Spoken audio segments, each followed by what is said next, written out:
Well, good people, this might be my current favorite case of the year so far, because this thing looks absolutely insane. The floating base design, the continuous glass between the top chamber and the bottom, lighting that actually adds to the design for once. It feels way more premium than I expected, and there's just one decision which might have been a giant mistake. Since the case space has been kind of stagnant for a while, it is so nice to see companies trying to do something different, moving away from the traditional dual chamber category, but maintaining all the dual chamber advantages, which is where the Cougar CFV235. Who came up with that name? They can be immediately fired. I'm just joking here, but CFV stands for Central Floating Ventilation, and whoever at Cougar came up with it is actually pretty genius, but just the naming scheme sounds like a firmware update and not a model name for a case. So I think the naming scheme is going to be its downfall, and weird though, because this isn't Sony naming their products. This is Cougar with actually decent history in product names. This should have been called the Levitate series because that is way easier to remember than a bunch of random letters and numbers. I don't even know what 235 stands for. I actually appreciate their slogan, Airflow Beyond Ordinary Dimension, which makes total sense given the dual chamber configuration. Power supply is completely separated from your main chamber, and because we have that giant space underneath the GPU, you can actually install fans there that would do some airflow intake without being suffocated by the power supply. What is more interesting though is the design implementation of that gap. So yes, it is functional, but it also fits in with the floating aspect of the design so well, especially because of that diffuse lighting underneath and the spacing being deep enough to give you the perception of that floating top chamber. Nothing serious to report about packaging. It is single box, but well protected on the inside with a ton of film to peel if you're into that.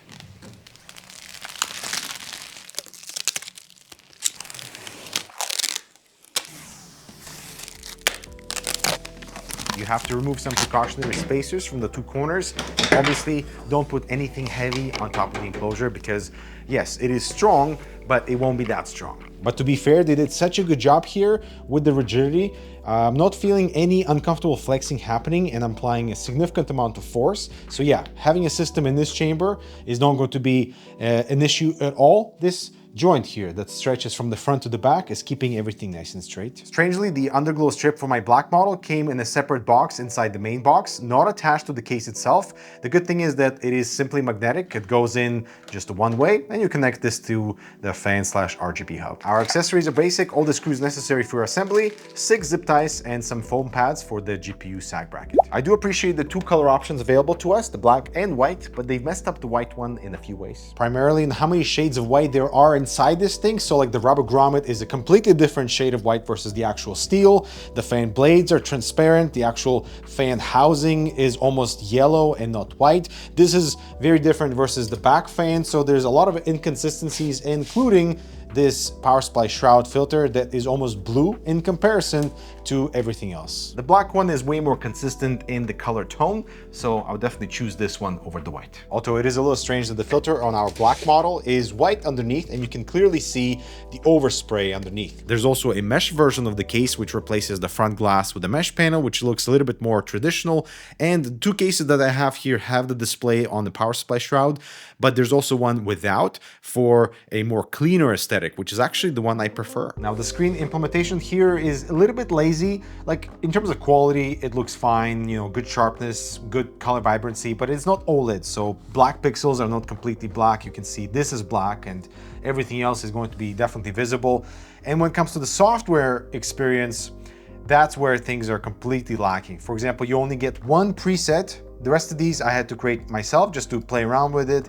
And here, for example, I have black wallpaper with just the time for that clean aesthetic, but you can see it doesn't look that great, especially because black pixels are still lit up. They don't even give you any backgrounds to play around with. So all of these I had to create myself, which is very straightforward, but still the user experience from like the beginning is kind of a little bit rough. For example, you can move all these elements, right? And like, for example, I don't know why it didn't catch the GPU, but it caught the CPU here. Like right now, it's not being aligned exactly to CPU font, and that runs away somewhere, and okay, that's now it's just starting to glitch out and things start to move around. You cannot even turn off the screen through the software. This is at 0 brightness, you can still see everything.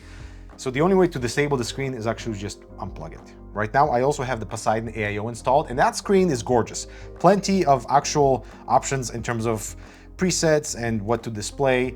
Everything loads up nicely, but the lack of this type of usability right out of the box for the 235 is just a little bit disappointing. As for the interior, everything's pretty simple. So BTF motherboard support, basic anti-GPU sag bracket that has plenty of height flexibility. That also has a second position for slightly longer graphics cards. This long but super flimsy rubber grommet, they might as well not include it. It will come out with just breathing on it, and all the fans are already pre-routed. Of course, this will support a 360 at the top, including 3 140mm fans if you're going for complete brute forcing airflow. The 2 fans on the side and the back already pre-installed, and we can do 3 120mm fans underneath the GPU. The top panel is not removable because it's needed for structural rigidity because of the whole floating design, but the front glass is. 2 screws, and you have uninterrupted access for your AIO installation. Now, behind the motherboard tray, there are a few things that stand out. This massive fan hub / ARGB hub. So it's powered with SATA, but you will have to go in directly into your motherboard for ARGB control and fan control. The screen that's included on my Vision model is USB powered, so that just goes into the USB 2 header. Storage is taken care of with 2 SSDs behind the motherboard and a single 3.5-inch right in front of the power supply. I would love for Cougar to deal with this giant flock of cables by default, because you have to pre-route all this yourself.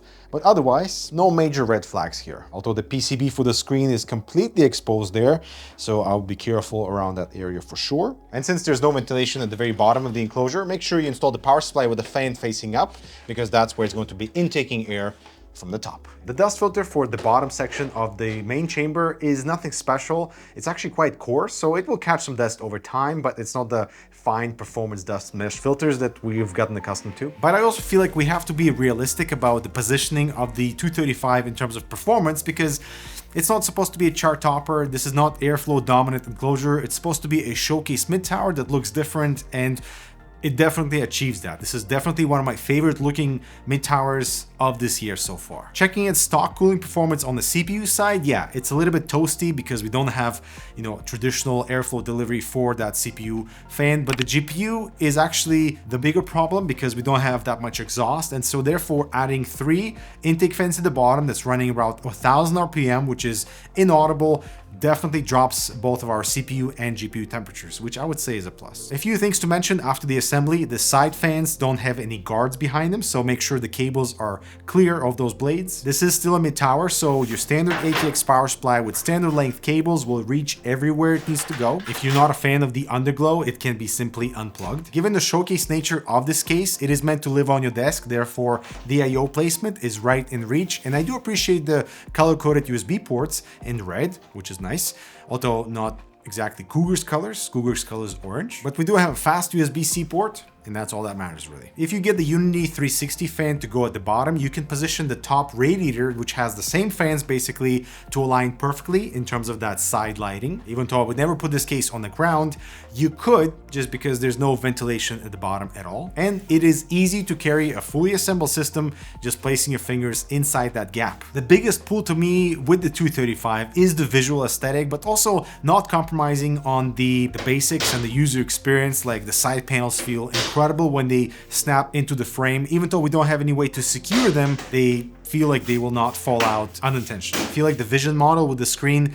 definitely is not as cool in real life as it is on renders. And of course, the case is designed for an AIO system anyway, so I would say CPU cooling becomes irrelevant, and any modern graphics card will not be a problem here, especially when you add any fans at the bottom to intake cold air, because it does actually help with cooling, unlike on many other cases where you are already fighting the power supply there and they include some ventilation on the side, and that doesn't really work because the fans are not super high pressure. So Cougar's implementation here with bottom intake in the main chamber works. It could have been refined slightly, like including a better dust filter, actually including fans there by default as well, especially for the asking price of $139. So if you are tired of the dual chamber configuration for 2026, definitely check out the CFV235, the stupidest name on the case market right now, but definitely was one of the coolest features.